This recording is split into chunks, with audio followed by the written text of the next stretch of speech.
के झाड़ पर रेशम का कपड़ा डालकर जो निकाला जाएगा तो मौत की सख्ती भी इतनी खतरनाक रहेगी, इतनी तकलीफ से गुनहगार की रूह को अल्लाह निकालेगा।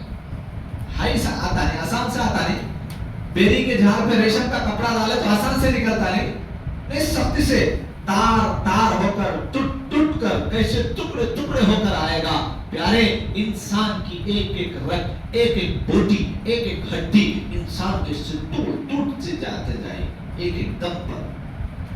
कईयों देखे होंगे हलक में सांस रखी होती, आंखों में सांसें रुका देता, उंगलियों में खुदा सांसों को रुका देता, किसी को नाक में अल्लाह ने सांसों को रुका देता। ये अल्लाह की मजाल है। प्यारे, देने वाली जात, इज्जत देने वाली, जलील करने वाली, मौत देने वाली, जिंदगी देने वाली अगर कोई जात है तो वो अल्लाह की जात है।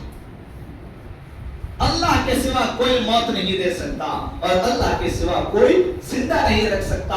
अब इन बिस्तर पड़ को अब दुआ करते रहता, अल्लाह जल्दी उठा ले, ये किसको मैं सताया, मेरे पापा क्या हो गए, मैं कहीं को ऐसा हो रहा हूँ, अल्लाह जल्दी ले ले, ये दर्दा से बेहतर है अल्लाह तो मौत दे दे। ये मौत की भीख मांगते रहता, लेकिन अल्लाह मौत नहीं देते, सताते। क्यों? जब ताकत थी, जब कुव्वत थी, जब सब कुछ था, अल्लाह का निजाम तुझे देने वाला मेरा खुदा, लेकिन तूने अल्लाह के फरमान के मुताबिक नहीं चला कि बल्कि अल्लाह के फरमान के खिलाफ तूने चला। इसी की नहुसत में जो अल्लाह तरसा रहा। मेरे दोस्तों, ताकत है, कुव्वत है, कहकर किसी को पर जुल्म मत करो, किसी पर सख्ती मत करो। अल्लाह को हाजिर और नाजिर रखकर उस बंदे को माफ करो।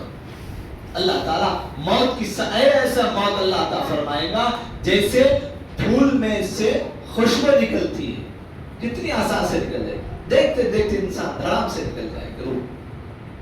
या ऐसी मौत चाहते हो या नहीं तो फिर बेरी के झाड़ में जो रेशम का कपड़ा तार तार होकर आता है, टुकड़े टुकड़े होकर, या ऐसे सताने वाले से तकलीफ वाली मौत आती है। दोस्तों, अगर ऐसी मौत होना चाहते हो तो फिर अपने दुश्मनों से और ज्यादा बुग़्ज़ रख लो, और ज्यादा तकलीफ रख लो, अपने भाइयों से और ज्यादा कीना कपट रखते जाओ। अगर ऐसी मौत से बचना चाहते हो तो फिर अल्लाह के लिए हाजिर और नाज़िर हो जाओ, अल्लाह के लिए सबको माफ कर दो। ऐ अल्लाह, अनजाने जाने में बंदा गलती कर दिया है, मेरे अल्लाह तुझसे बेहतर कोई माफ करने वाला नहीं, अल्लाह तू माफ करना, मैं भी माफ कर रहा हूँ, इसको तू भी माफ करना। मेरे दोस्तों, जब तक तुम जिसको तुम तकलीफ दिए हो वो बंदा माफ नहीं करेगा, तब तक तुम्हारा दम खुदा दुनिया से नहीं निकालेगा। या अल्लाह जब तक राजी नहीं होगा हमारे गुनाहों पर, तब तक अल्लाह भी उसके दम को नहीं निकालेगा। कौन निकालेगा?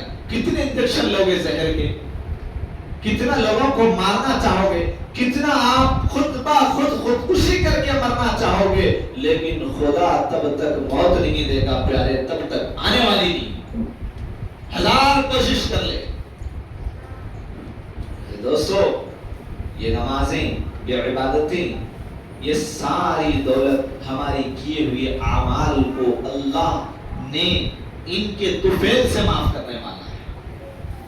अगर ये हमारी पुख्ती ना रही तो, ये सजदे हमारे जिस तरह नबी के बताए हुए तौर और तरीके पर ना रहे तो फिर अल्लाह माफ नहीं करने वाला है। आया नवाब, मेरे प्यारे, किसी को देखने के लिए अल्लाह की इबादत कर रहा है या अल्लाह मुझसे राजी हो जाए इसके लिए इबादत कर रहा है?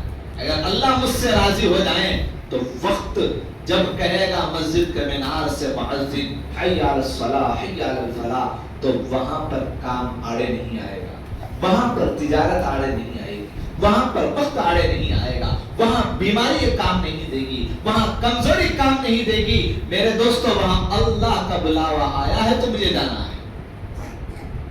जो बंदा सारी चीजों को दूर कर कर अगर कोई काम कर रहा है, जंगल में, खेत में नार डाल रहा है या धान का खेत काट रहा है,